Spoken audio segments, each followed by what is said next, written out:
The bullet that should have killed Yates Farrow passed so close to his temple during the Battle of Gettysburg that he felt the heat of it against his skin.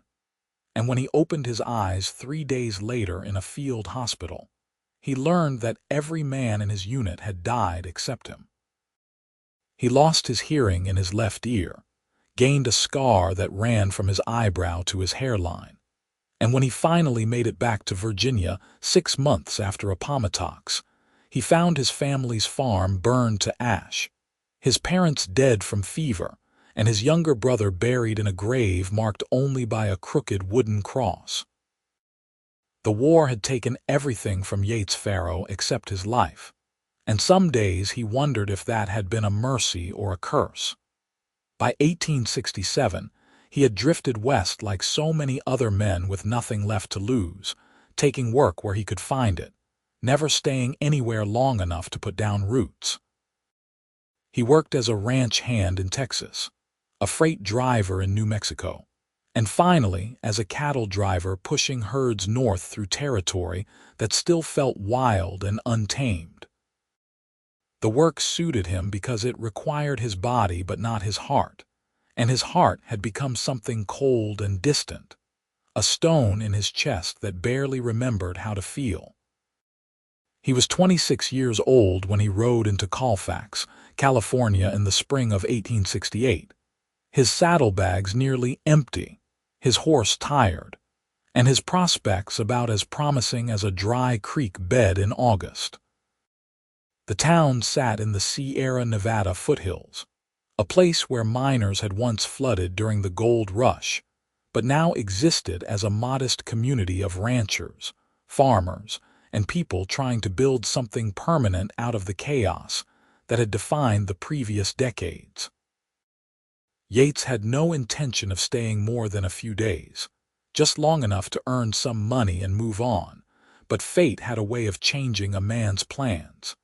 He found work at the lumber mill on the edge of town, hauling timber and operating the saw for 12 hours a day. The work was brutal and dangerous, but it paid better than most jobs, and Yates needed money if he was going to make it through the summer.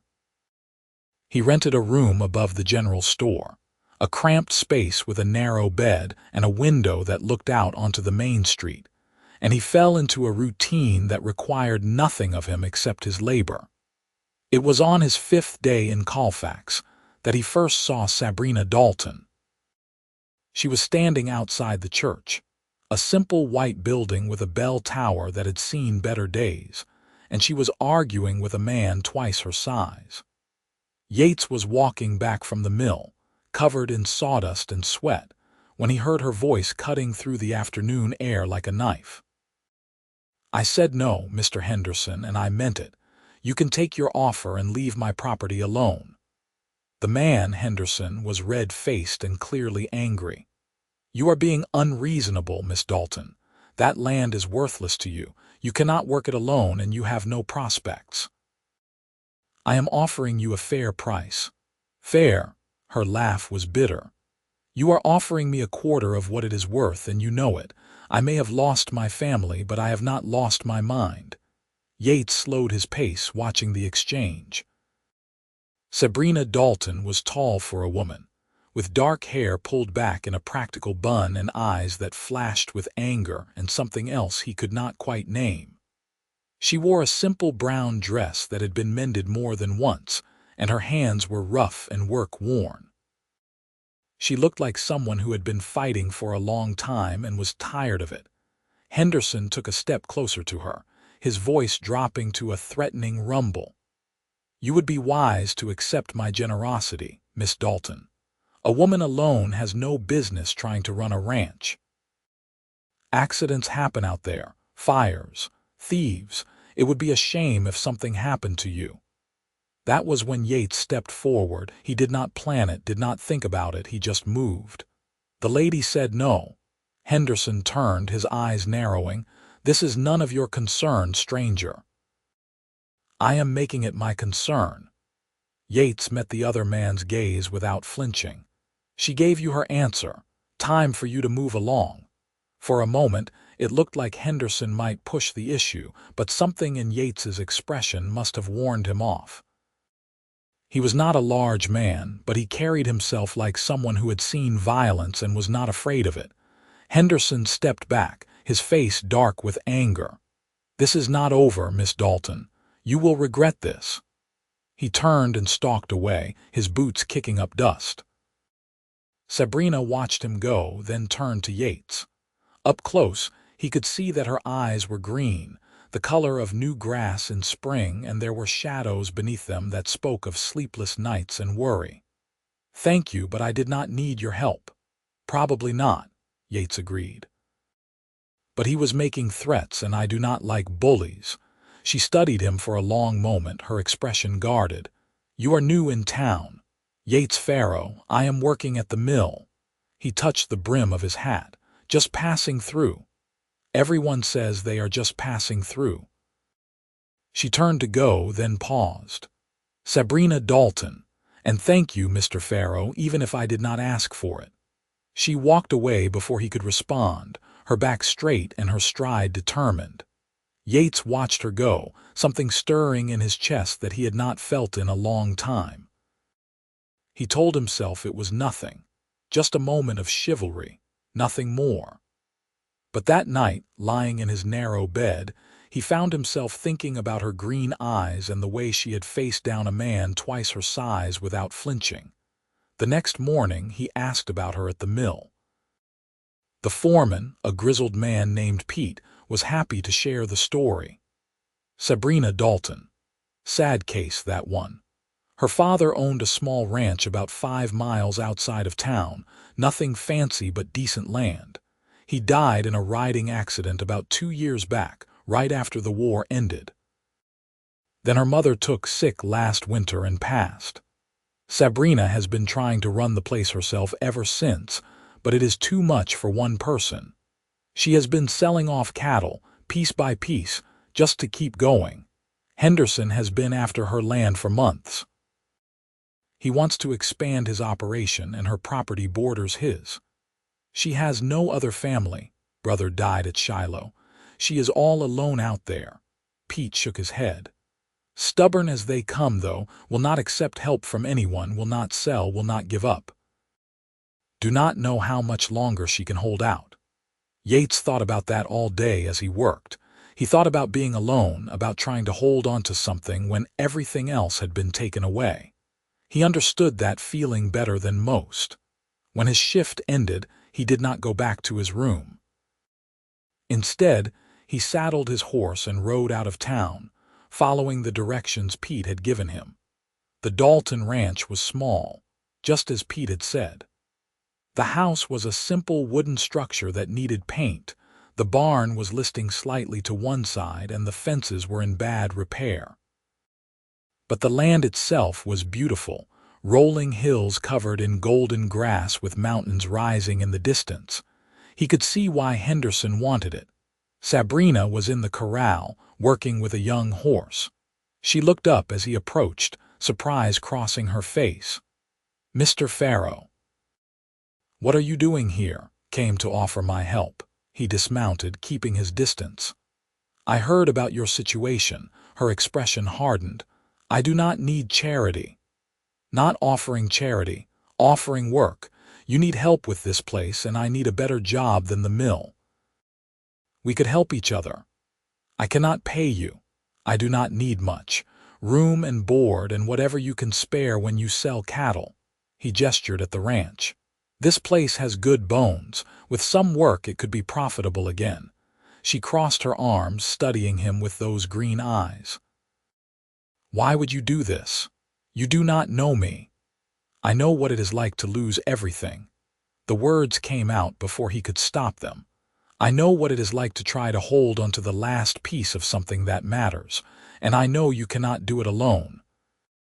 Something shifted in her expression, the hardness softening just a fraction. "You fought in the war." "I did." "Which side?" "Union, Virginia cavalry." He met her gaze. "Lost everything when I went back home. Farm burned, family gone. I have been drifting ever since." She was quiet for a long moment, then nodded slowly. "All right. But this is a business arrangement, Mr. Farrow, nothing more. You work, I provide food and a place to sleep. When the ranch is profitable again, we will discuss payment." "Fair enough." She showed him the bunkhouse, a small building behind the barn that was dusty but serviceable. It had a bed, a table, and a stove, more than enough for his needs.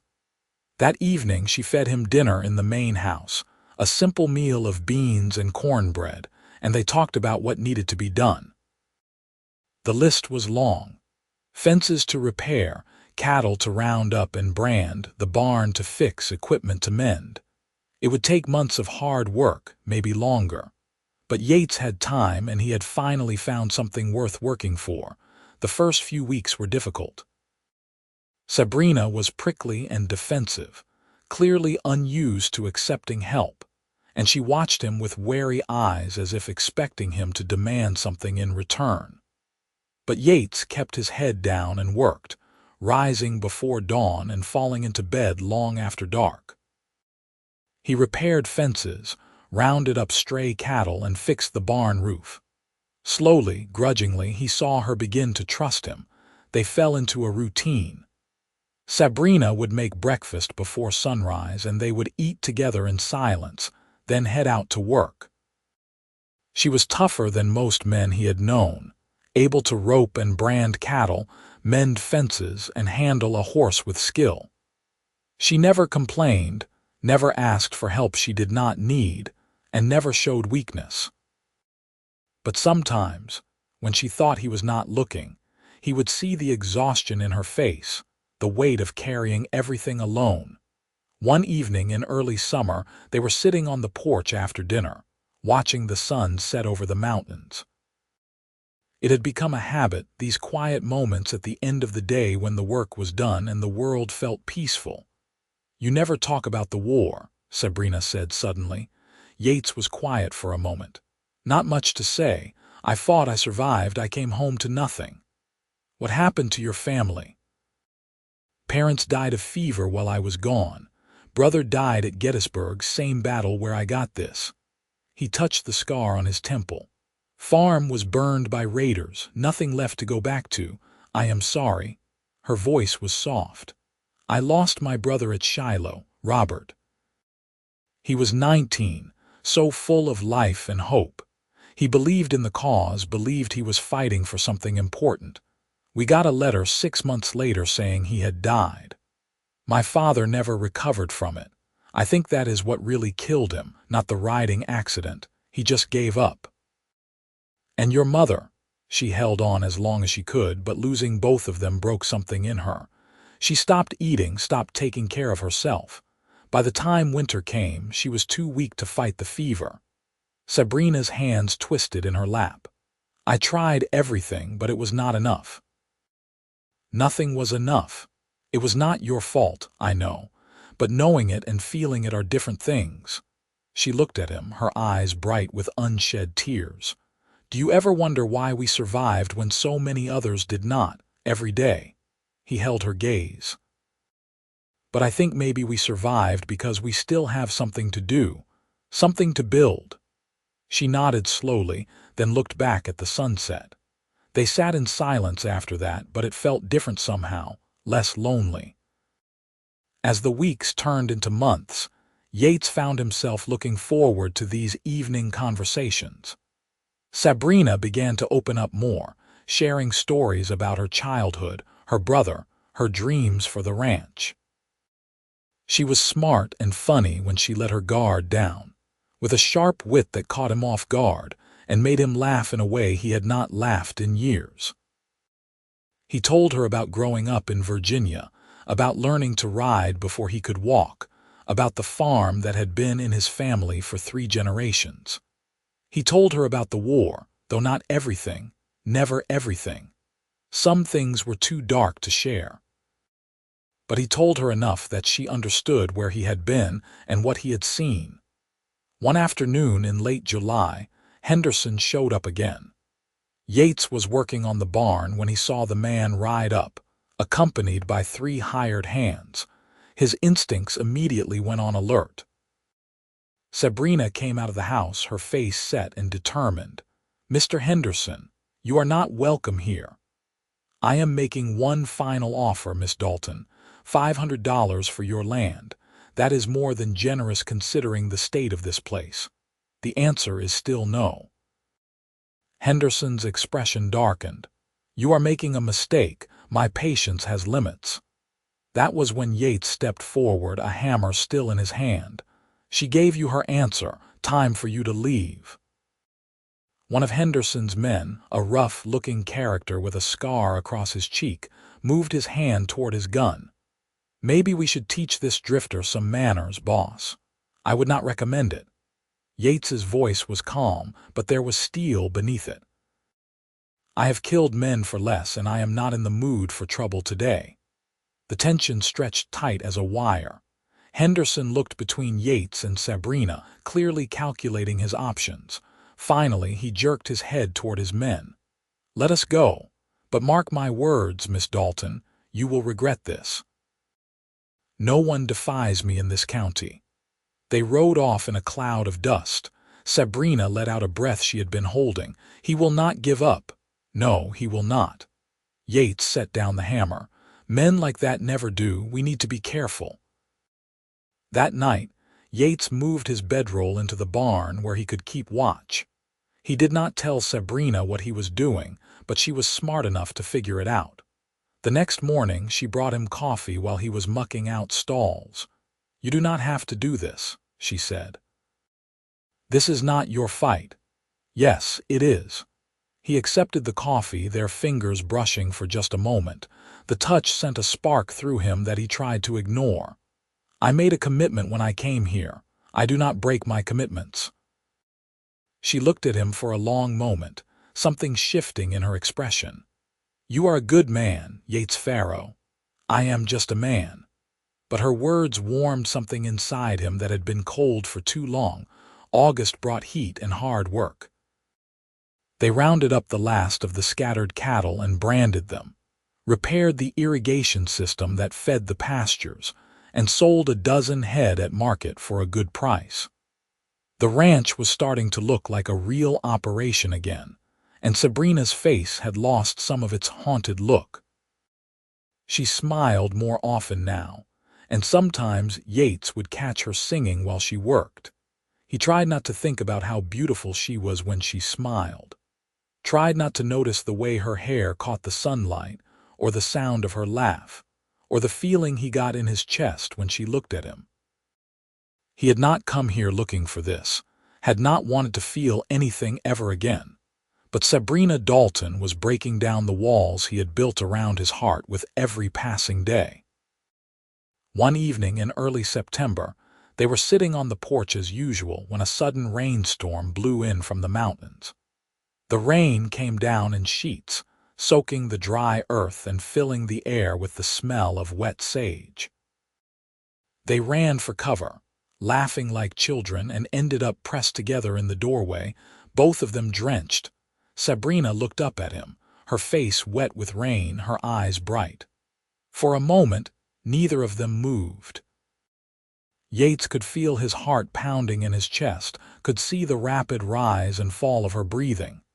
The air between them felt charged, electric. "Yates," she whispered. He should have stepped back, should have put distance between them. Instead, he reached up and cupped her face in his hand, his thumb brushing water from her cheek. "Tell me to stop." "I do not want you to stop."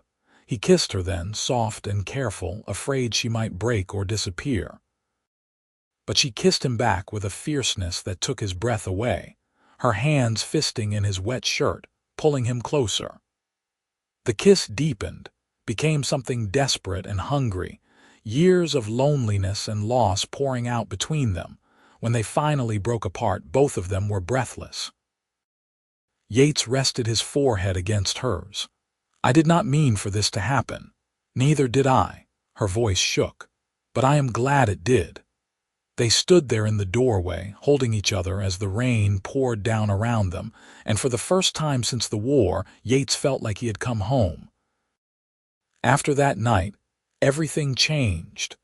They did not talk about what was happening between them, did not put labels on it, but the air between them was different now, charged with possibility and promise. Yates still slept in the barn, still kept his distance in public, but every evening they found excuses to touch, to stand close, to steal kisses when they thought no one was watching. Sabrina bloomed under his attention like a flower after rain. She laughed more, teased him about his terrible cooking, and sometimes she would reach for his hand without thinking, just to feel the connection between them. Yates found himself planning a future for the first time since the war, thinking about what it would be like to stay here permanently, to build something real with her. But happiness always seemed to come with a price. It was late September when Henderson made his move. Yates was in town buying supplies when he heard the shouting. He ran toward the sound and found Sabrina in the middle of the street, facing down Henderson and 6 armed men. "This is your last chance," Henderson was saying. "Sell me the land or I will take it.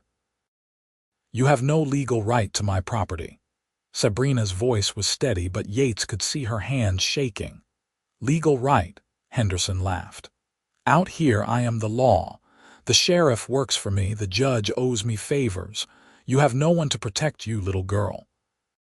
Yates stepped forward, his hand resting on the gun at his hip. "She has me."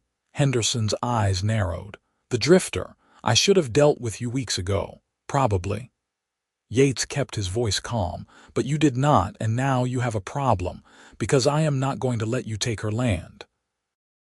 1 man against 6. Henderson's smile was ugly. "Those are bad odds, friend. Not if the town stands with them." The new voice came from behind Yates. He turned to see Pete from the mill along with a dozen other men. "We are tired of you pushing people around, Henderson. Tired of you thinking you own this town." More people were emerging from shops and houses surrounding them.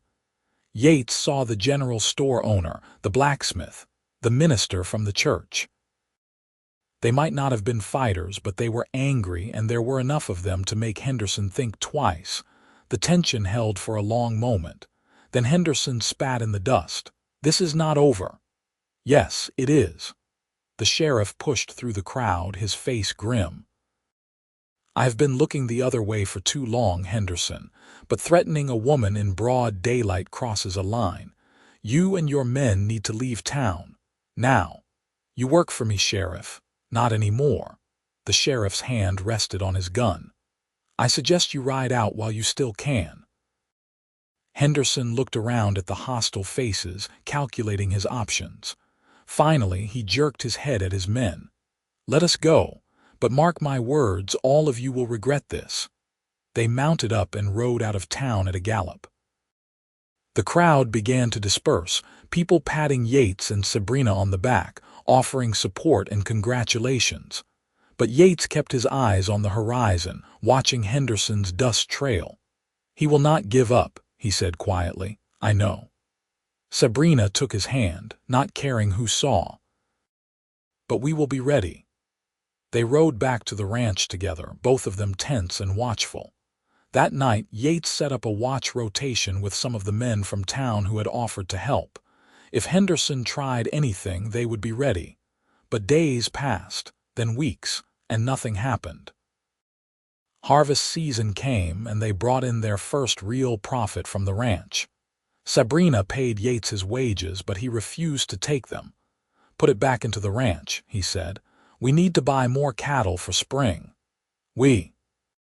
She looked at him with those green eyes that had haunted his dreams for months. "I am not going anywhere, Sabrina, not unless you want me to." "I do not want you to." She stepped closer, her hand coming up to touch his scarred temple. "I want you to stay, forever, if you will have me." He pulled her into his arms, burying his face in her hair. "I lost everything in the war, my family, my home, my future. I thought I would spend the rest of my life drifting, never belonging anywhere. But then I found you, and I lost everything after the war." Her voice was muffled against his chest. My brother, my parents, my security. I thought I would die alone on this ranch, fighting until I had nothing left. But then you rode up that day and everything changed." He tilted her face up to his. "Marry me. Let us rebuild this life together. Make something new out of the ashes." Yes, she was crying and laughing at the same time. Yes, 1,000 times yes. They were married in October in the little white church where Yates had first seen her. The whole town turned out for the celebration. And for one day, Yates let himself forget about the war, about loss, about everything except the woman standing beside him in a simple white dress, promising to love him for the rest of their lives. The winter that followed was the happiest time Yates had known since before the war. He and Sabrina worked side by side during the day, building up the ranch, planning for the future. At night, they lay together in the big bed that had been her parents', talking about their dreams, making plans, learning the geography of each other's bodies and hearts. Sabrina told him about growing up on the ranch, about the games she and Robert had played, about her mother teaching her to cook, and her father teaching her to ride. She told him about the aftermath of the war, about the desperate struggle to keep the ranch going, about the nights when she had cried herself to sleep wondering if it was all worth it. Yates told her about the war, more than he had told anyone. He told her about the friends he had lost, about the horror of battle, about the guilt he felt for surviving when so many had not. He told her about going home to find everything gone, about the years of drifting and despair. "But I would go through all of it again," he said one night, holding her close, "if it meant ending up here with you." "We are the lucky ones," she whispered. "We survived. We found each other. We get to start over." In March, Henderson was arrested for attempted murder after trying to burn out another rancher who would not sell. He was sentenced to prison, and his property was sold to pay his debts. The threat that had hung over them for months was finally gone. That same month, Sabrina told Yates she was pregnant. He stared at her, unable to speak, then let out a whoop of joy that probably scared the horses. He picked her up and spun her around, both of them laughing like children. A baby. They were going to have a baby. Something he had never dared to hope for, a future he had not let himself imagine. The pregnancy was not easy. Sabrina was sick most mornings, exhausted in the afternoons, and as uncomfortable as she had ever been. But she was also radiant, glowing with a happiness that made Yates fall in love with her all over again every single day. He became fiercely protective, insisting she rest more, taking on extra work around the ranch. She complained that he was being ridiculous, but he could see she was secretly pleased by his attention. In November of 1869, during the first snowfall of the season, Sabrina went into labor. The midwife from town came to help, and Yates paced outside the bedroom like a caged animal, flinching every time he heard Sabrina cry out. It was the longest night of his life, worse than any battle, because this time there was nothing he could do to help. But when the midwife finally opened the door and told him he had a son, everything else fell away. He went into the bedroom and found Sabrina propped up against the pillows, exhausted and pale but smiling, holding a tiny bundle wrapped in blankets.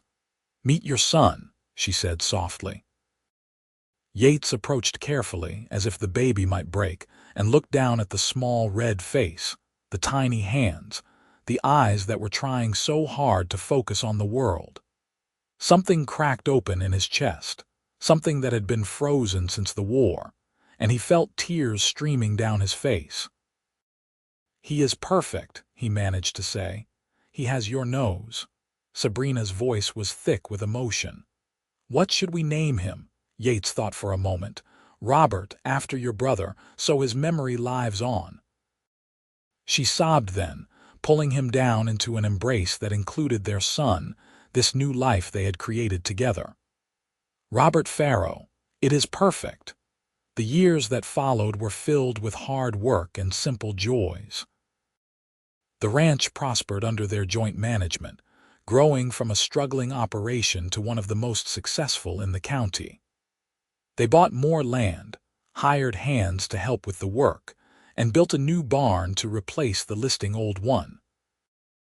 Robert grew into a sturdy, curious boy with his mother's green eyes and his father's determination. In 1871, Sabrina gave birth to twin girls, Emma and Grace, who kept the household in chaos with their endless energy and matching smiles. In 1874, another son arrived, James, named after Yates's father. The house was always full of noise and laughter now, so different from the silent, lonely place it had been when Yates first arrived. He would sometimes stand in the doorway at night, watching his children sleep, watching Sabrina move through the rooms she had once rattled around in alone, and marvel at the life they had built. But the war never fully left him. Some nights he still woke up screaming, trapped in memories of blood and death. Sabrina would hold him then, whispering reassurances until the nightmares faded.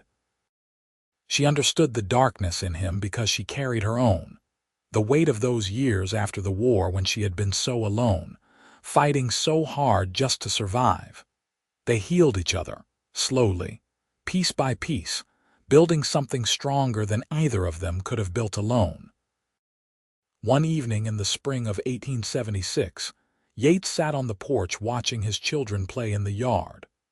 Robert, now 6, was teaching his sisters how to rope a fence post, while baby James crawled determinedly through the grass.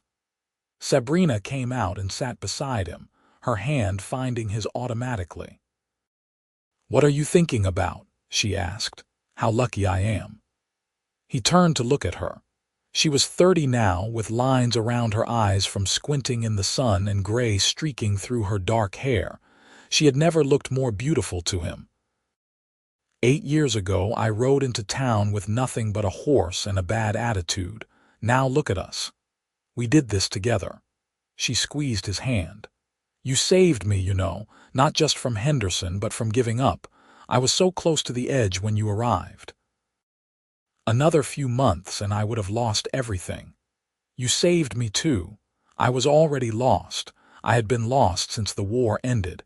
You gave me a reason to stay in one place, to build something, to hope again." He brought her hand to his lips. "I love you more than I thought it was possible to love anyone. I love you too." She leaned her head on his shoulder.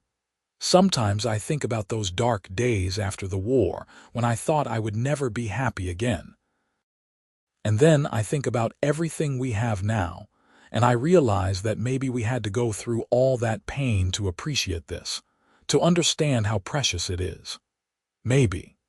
He watched Robert successfully rope the fence post, his triumphant shout making the twins clap. "But I wish we could have gotten here without so much loss. So do I. But we cannot change the past. We can only build the future." They sat in comfortable silence, watching their children play as the sun set over the mountains. The ranch spread out around them, green and prosperous, a testament to their hard work and determination. It was not the life either of them had planned, not the future they had imagined before the war came and destroyed everything. But it was good. It was real. It was theirs. As the years continued to pass, Yates and Sabrina became pillars of the Colfax community. They helped their neighbors during hard times, contributed to the building of a new schoolhouse, and taught their children the values of hard work and compassion. Yates served as a mentor to young men coming back from various conflicts, showing them that it was possible to rebuild after war, to find peace and purpose again. Robert grew into a fine young man who loved the ranch as much as his parents did. The twins, Emma and Grace, were inseparable and helped their mother run the household with increasing skill. Young James was the adventurous one, always exploring, always asking questions about everything he saw. In 1878, Sabrina's health began to worry Yates. She had been feeling tired and weak, and he insisted she see the doctor in town. When she returned, she was laughing and crying at the same time. "What is it?" Yates asked, alarmed. "What did the doctor say? I am pregnant again. At 32, can you believe it?" She shook her head. "I thought we were done." Yates pulled her into his arms, relief and joy washing over him. Another blessing, another chance to get it right. Their fifth child, a daughter they named Sarah after Sabrina's mother, was born in early 1879. She was a quiet baby, content to watch the world with serious dark eyes, and she quickly became the darling of the entire family. As the new decade approached, Yates found himself reflecting more and more on the journey that had brought him here. He was 38 years old now, and the war felt both like yesterday and a lifetime ago. The nightmares came less frequently, though they never completely stopped. But he had learned to live with them, to accept that some scars never fully healed. One day in the summer of 1880, a young man rode up to the ranch. He was thin and ragged, with haunted eyes that Yates recognized immediately. Another veteran, another lost soul looking for work and purpose. Yates hired him on the spot and showed him to the bunkhouse. That evening he talked to the young man, whose name was Daniel, about the war and the aftermath. He told him that healing was possible, that building a new life was possible, that hope existed even when it seemed like everything was lost. "I was where you are now," Yates said. "I rode into this town 12 years ago with nothing. I found work, I found purpose, and I found love. You can too. It just takes time and the willingness to try." Daniel stayed on at the ranch, and Yates watched him slowly come back to life just as he had. It felt good to give back, to help someone else find their way out of the darkness. The children continued to grow. Robert, now 11, was already talking about taking over the ranch someday. Emma and Grace, 8 years old, were learning to help with the livestock and the accounts. James, 6, was his father's shadow, following Yates everywhere and asking a million questions. Little Sarah, just past her first birthday, was learning to walk and getting into everything. Sabrina managed it all with grace and humor, though Yates could see the toll that years of hard work had taken on her body. Her hands were permanently calloused, her back sometimes ached, and she moved a little slower than she used to. But her spirit was unbroken, her love fierce and constant. One evening in late 1880, after the children were in bed, Yates and Sabrina sat on their porch as they had so many times before. The ranch was quiet except for the sound of crickets and the distant lowing of cattle. "You ever regret it?" Yates asked suddenly. "Choosing this life, choosing me?" Sabrina looked at him in surprise. "Never, not for a single moment. Why would you ask that?" "Because you have worked so hard. Your hands are rough, your back hurts, and you spend most of your time covered in dust and sweat. You could have had an easier life if you had sold the ranch and moved to the city. An easier life is not always a better life." She took his hand, tracing the calluses and scars with her finger. "I chose this because it mattered to me. I chose you because I loved you. And every day since has only confirmed that I made the right choice. We built this together, Yates. This ranch, this family, this life. It is ours, and it is beautiful. Even with all the hardship, all the struggles, especially with all of that, because it means something. We took the worst things that life threw at us and we turned them into something good. We rebuilt from the ashes. That matters." He pulled her close, holding her as the stars began to appear overhead. "I love you. I will love you until the day I die and beyond. And I love you, always." She tilted her face up for a kiss. "Now stop being maudlin and come to bed. Morning comes early and we have work to do." He laughed and let her pull him inside, into the warmth and light of their home. The 1880s brought new challenges and new joys. There were drought years when they struggled to keep the cattle alive, and boom years when prices were high and profits flowed. There were illnesses that swept through the family, leaving them all weak and scared, but everyone always recovered. There were accidents and close calls, times when Yates's heart stopped because one of the children had gotten hurt or gone missing. But through it all, he and Sabrina stood together, facing every challenge as a team. They had learned early on that they were stronger together than apart, and that lesson served them well through every crisis. Robert turned 16 in 1885 and announced that he wanted to stay on the ranch permanently, to learn everything about running the operation so he could take over someday. Yates could not have been prouder. The twins were 13 and had become invaluable helps to their mother, managing the household and the accounts with skill beyond their years. James, 11, was already an excellent horseman and spent every spare moment working with the animals. And Sarah, now 6, was learning to read and showing a gift for numbers that delighted her parents. In 1886, Sabrina turned 40 and Yates threw her a surprise party that brought half the county to the ranch. She was embarrassed and pleased in equal measure, blushing like a girl as their friends and neighbors toasted her health and happiness. Yates gave her a necklace he had commissioned from the jeweler in town, a simple silver chain with a pendant shaped like a star. "You are the light that guided me home," he said as he fastened it around her neck. "When I was lost in the dark, you showed me the way." She cried and kissed him, not caring that everyone was watching. They danced together under the stars that night, moving slowly to music played by a local fiddler, and Yates thought his heart might burst from happiness. As the decade drew to a close, Yates found himself thinking more and more about legacy. He was 47 years old now, his hair more gray than brown, his body bearing the aches and pains of decades of hard work.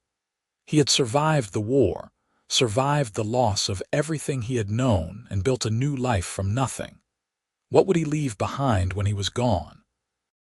The answer, he realized, was all around him. His children, strong and capable and kind. His ranch, prosperous and well-run.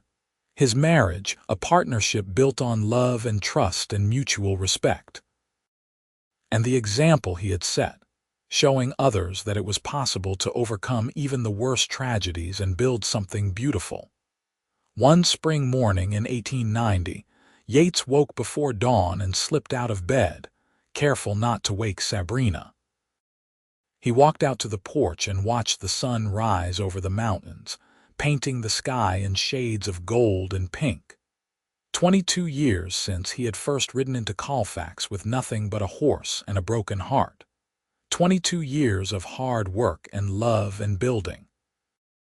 He heard the door open behind him and turned to see Sabrina, wrapped in a shawl, coming to join him. She fit perfectly under his arm, and they stood together watching the sunrise just as they had so many times before. "What are you thinking about?" she asked. "Everything. Nothing." "How grateful I am." He kissed the top of her head.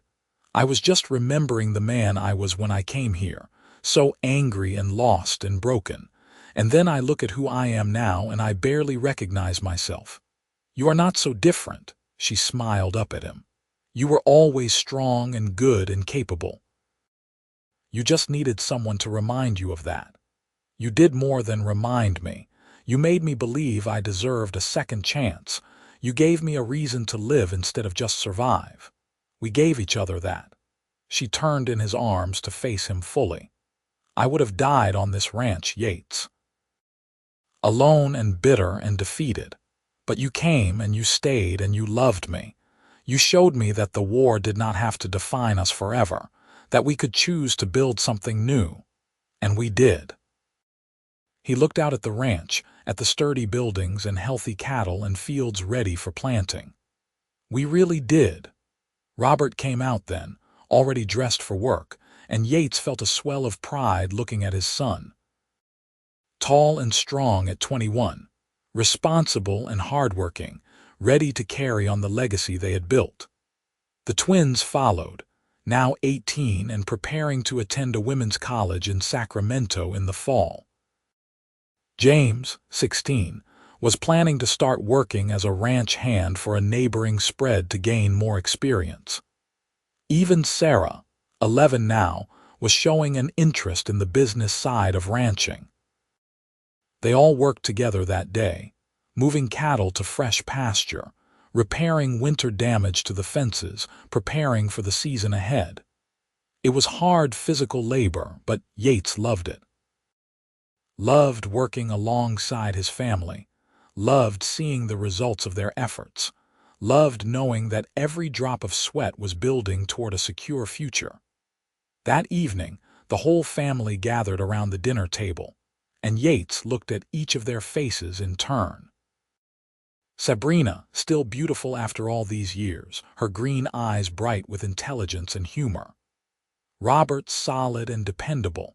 Emma and Grace, so different in personality but united in their love for the family. James, adventurous and bold. Sarah, quiet but observant, missing nothing. "I want to say something," Yates said suddenly, and everyone quieted. "I want you all to know how proud I am of each of you, and how grateful I am for this family, this ranch, this life. 22 years ago, I rode into Colfax with nothing. I had lost everything in the war and its aftermath. I was ready to give up on ever finding happiness again. But your mother took a chance on a broken-down drifter, and together we built all of this." He gestured around the table. "You children are our greatest achievement, not the ranch, not the land, but you. You are proof that something good can come from even the worst tragedy, that love can heal and hope can rebuild what was destroyed." There were tears around the table now, and Sabrina reached for his hand. "We are all blessed," she said softly. "To have each other, to have this place, to have this love." They spent the rest of the evening telling stories, laughing about old memories, making plans for the future. And when Yates finally climbed into bed that night, Sabrina curled up against his side, he felt a peace that had eluded him for most of his life. The years continued to unfold, each one bringing new challenges and new blessings. The twins went off to college and thrived, eventually returning to Colfax with teaching certificates and taking positions at the local school. Robert married a sweet young woman named Catherine in 1892, and they gave Yates and Sabrina their first grandchild, a boy named William, in 1893. James left to work on ranches throughout California, learning everything he could before eventually returning home to become a partner in the family operation. Sarah showed such an aptitude for numbers that Yates sent her to business school, and she returned to manage all the ranch's financial affairs with brilliant efficiency. Yates and Sabrina slowly stepped back from the day-to-day operations, letting their children take over more and more of the work. It was hard to let go, but also satisfying to see how capable they were, how well they had learned the lessons their parents had taught. In 1895, on a warm evening in June, Yates and Sabrina celebrated their 25th wedding anniversary. The whole family gathered, along with friends and neighbors from throughout the county. The ranch house was filled with music and laughter, and Yates danced with his wife under the same stars where they had first kissed all those years ago. 25 years, Sabrina said, her head on his shoulder. "It feels like yesterday and forever at the same time. Best years of my life." Yates held her close. "Every single one, even the hard times, especially the hard times.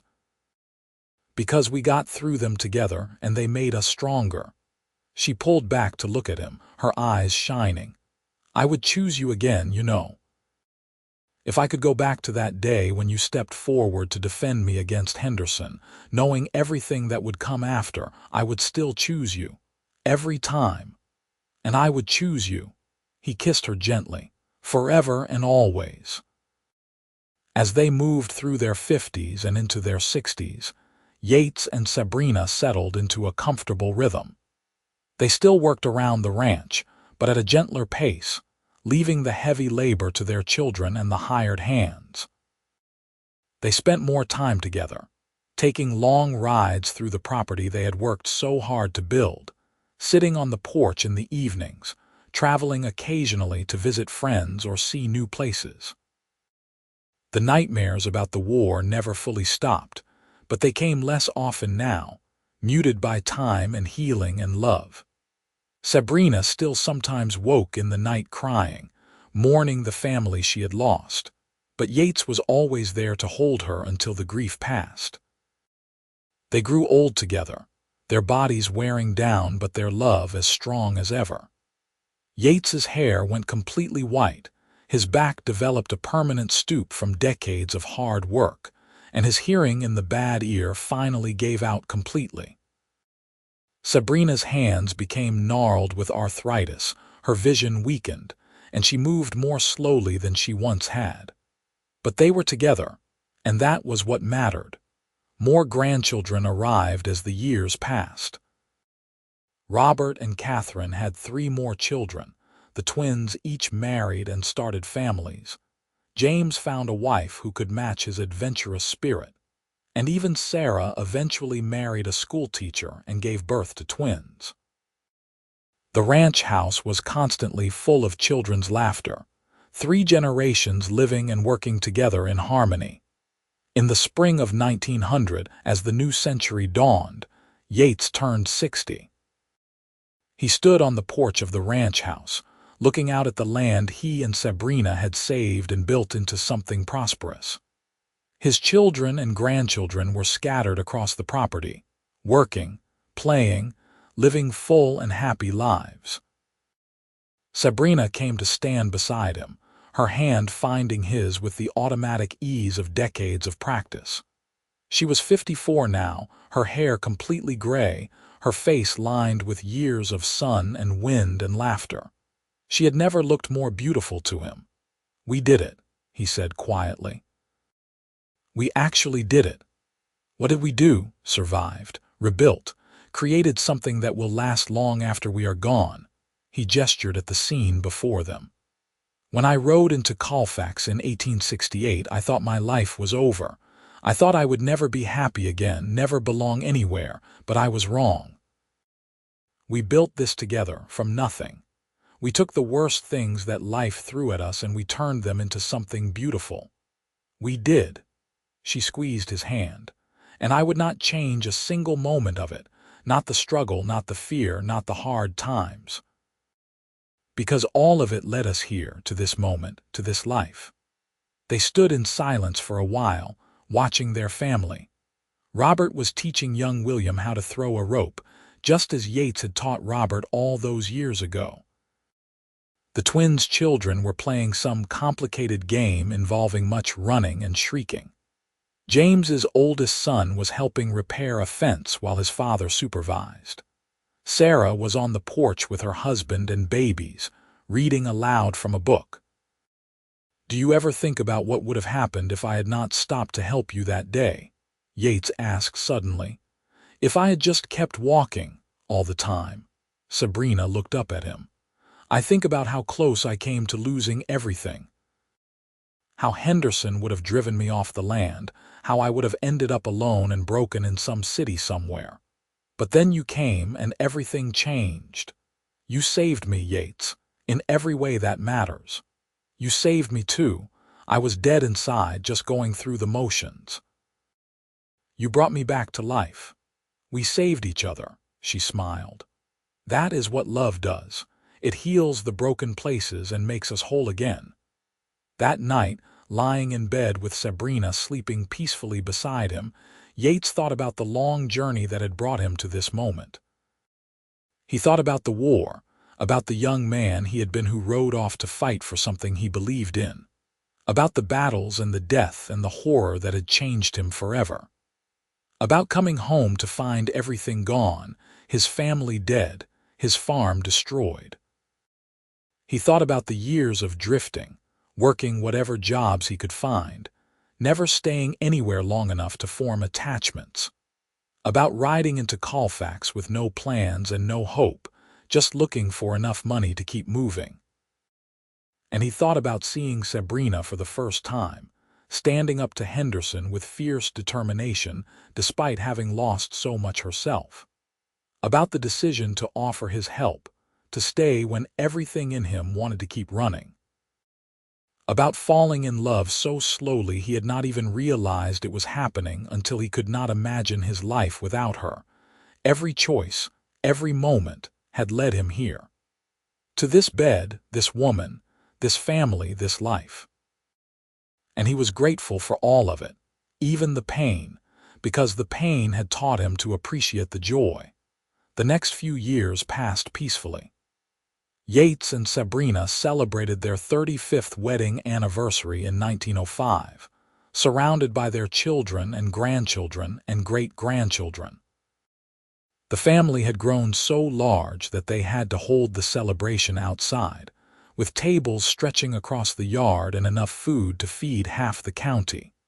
Yates looked around at all the faces, trying to memorize every detail. These people existed because he and Sabrina had chosen to fight for their love, to build something lasting. It was humbling and overwhelming and wonderful all at once. As the party wound down and the younger children were carried off to bed, Yates found himself sitting with Robert, now 36, and the primary manager of the ranch operations. "You have done well, son," Yates said. "Better than I ever could have hoped. The ranch is more successful now than it was even in my prime." "I learned from the best," Robert smiled. "You and Mother taught me everything that matters, not just about ranching but about life. About working hard, about treating people fairly, about never giving up even when things seem impossible. Your mother deserves most of the credit. She is the strongest person I have ever known. She lost everything after the war, but she never stopped fighting, never gave up on her dreams. I just helped her achieve them. You did more than that. You gave her hope when she had none. You showed her that it was possible to love again after losing so much." Robert looked at his father seriously. "And you showed me what it means to be a man. Not through violence or conquest, but through dedication and love and hard work. That is the legacy you are leaving, Father, not just this ranch, but the example of how to live a good life." Yates felt tears prick his eyes. "Thank you, son. That means more to me than you know." They sat together in comfortable silence, watching the stars come out, and Yates felt a deep sense of contentment. Whatever happened next, he had lived a good life. He had loved and been loved. He had built something lasting. That was enough. As he moved through his late 60s, Yates's health began to decline. His heart was not as strong as it used to be, and the doctor warned him to take it easy. Sabrina fussed over him constantly, making sure he rested and ate properly and did not overexert himself. He grumbled about being treated like an invalid, but secretly he loved her attention. In the summer of 1908, Yates suffered a mild heart attack that scared everyone. He recovered, but it was clear that his body was wearing out. He was 68 years old, had worked hard his entire life, and had carried the weight of war trauma for over 4 decades. It was taking its toll, but he was not ready to give up yet. There was still too much to live for, too much beauty in the world, too many moments with Sabrina and his family that he wanted to experience. So he followed the doctor's orders, took his medicine, rested when he needed to, and treasured every single day. Sabrina was 62 now and dealing with her own health issues. The arthritis in her hands was getting worse, and she had developed a persistent cough that worried everyone. But she remained as fierce and determined as ever, refusing to let age slow her down more than necessary. On a warm evening in September 1909, they sat on the porch as they had thousands of times before. The sun was setting over the mountains, painting the sky in brilliant colors. Their grandson William, now 16, was working with a young horse in the corral. Sabrina rested her head on Yates's shoulder and he wrapped his arm around her, holding her close. "You remember the first time we sat here together?" she asked. "After that rainstorm when we kissed for the first time." "I remember everything about that night," he smiled. "I remember thinking that I was the luckiest man alive, that somehow, despite everything I had lost, I had found something precious beyond measure. I felt the same way. I had been so alone for so long, convinced that I would never be happy again. And then there you were, and suddenly everything made sense. All the pain, all the loss, it had led me to you. 41 years we have been together. 41 years of building this life, raising our children, growing old together. If I died tomorrow, I would die happy, knowing I got to spend this time with you.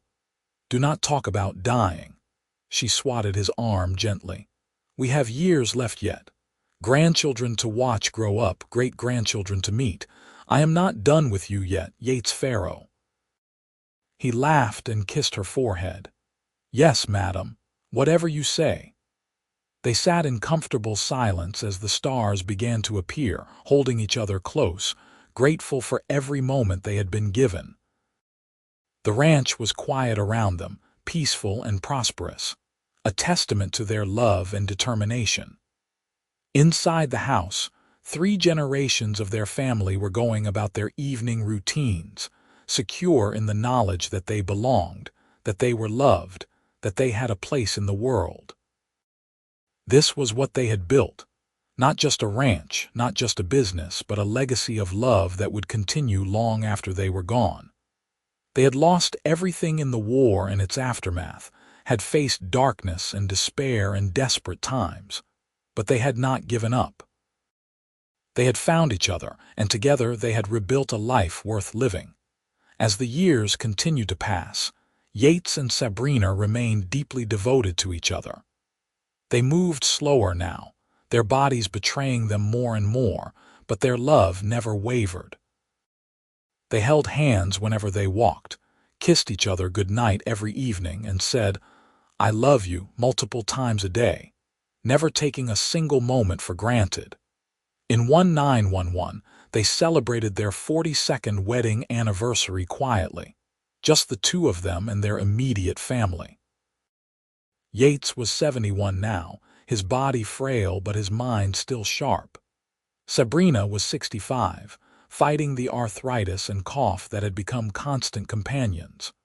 42 years, Yates said, holding her hand across the dinner table. Best 42 years anyone could ask for. "And many more to come," Sabrina insisted, though they both knew time was running out. That fall, Sabrina's cough worsened significantly. The doctor diagnosed pneumonia and ordered complete bed rest. Yates refused to leave her side, sitting in a chair beside the bed, holding her hand, talking to her about their life together, about their children and grandchildren, about all the memories they had created. "I am not ready to lose you," he whispered one night when she was struggling to breathe. "I cannot do this without you. You are stronger than you think," she managed to say, "and you will not be alone. You have our children, our grandchildren. They will take care of you. It is not the same. You are my heart, Sabrina. You have been since the moment I met you." She smiled weakly. "And you are mine. You saved me, Yates, not just from Henderson, not just from losing the ranch, but from losing myself. You showed me that it was possible to love again, to hope again, to live again. I have been so blessed to share this life with you. I love you." His voice broke. "I love you more than words can say. I know. And I love you too, forever and always." But Sabrina was tougher than anyone expected. She fought the pneumonia with the same determination she had brought to everything else in her life, and slowly, incredibly, she began to recover. By Christmas, she was up and moving around again, weak but alive. Yates cried tears of relief and gratitude, unable to believe he had gotten another chance. They had 2 more years together. 2 precious years of sitting on the porch, watching their great-grandchildren play, talking about their long and extraordinary life. They attended weddings and christenings, celebrated birthdays and anniversaries, and treasured every single moment. In the spring of 1914, Yates's heart finally gave out. It happened peacefully in his sleep, with Sabrina lying beside him. He was 74 years old and had lived a full and remarkable life. His funeral was attended by hundreds of people, testament to the impact he had made on the community. He was buried on a hill overlooking the ranch, with a simple headstone that read, "Yates Farrow, beloved husband, father, and friend. He rebuilt his life from ashes." Sabrina was devastated by his loss. They had been together for 46 years, had built an entire life from nothing, and now half of her was gone. But she carried on, as he would have wanted her to, surrounded by the family they had created together. She lived for another 5 years, watching her grandchildren marry and have children of their own, seeing the ranch continue to prosper under Robert's capable management. She told stories about Yates to anyone who would listen, making sure that his memory, his goodness, his strength would never be forgotten. On a warm evening in June 1919, Sabrina sat on the porch one last time, looking out at the land she and Yates had fought so hard to keep. She was 73 years old and she was tired, but she was also content. They had done it. They had survived the worst that life could throw at them, and they had built something beautiful and lasting. That night, Sabrina passed away peacefully in her sleep. She was buried beside Yates on the hill, her headstone reading, "Sabrina Farrow, beloved wife, mother, and matriarch. She never gave up." The ranch continued to thrive under the management of their children and grandchildren, passed down through the generations as a living testament to what Yates and Sabrina had built together. Their story became legend in Colfax, told and retold, inspiring others who faced their own struggles and losses, because that was their true legacy. Not the land or the buildings or the wealth, but the proof that it was possible to lose everything and still rebuild. That love could heal even the deepest wounds. That hope existed even in the darkest times. That 2 broken people could find each other and create something whole and beautiful and lasting. Yates Farrow had lost everything in the war: his family, his home, his future. He had drifted for years, lost and alone, convinced that happiness was beyond his reach. But then he rode into Colfax and met a woman who had also lost everything, a woman who was fighting desperately to hold onto the last piece of her past. Sabrina Dalton had lost her brother to the war, then her father and mother in the aftermath. She had been alone on a failing ranch, facing down men who wanted to take even that from her. She had been on the verge of giving up when a scarred stranger stepped forward to defend her. Together, they had rebuilt their lives from the ashes of everything they had lost. They had fought for their land, their love, and their future. They had created a family, built a legacy, and showed the world that resilience and love could overcome even the greatest tragedies. Their story lived on long after they were gone, passed down through the generations, a reminder that no matter how dark things seemed, there was always hope. That love could bloom even in the harshest soil, that 2 people working together could achieve miracles. And on that hill overlooking the ranch, 2 headstones stood side by side, marking the resting place of 2 souls who had found each other in their darkest hour and built a life together that would inspire generations to come.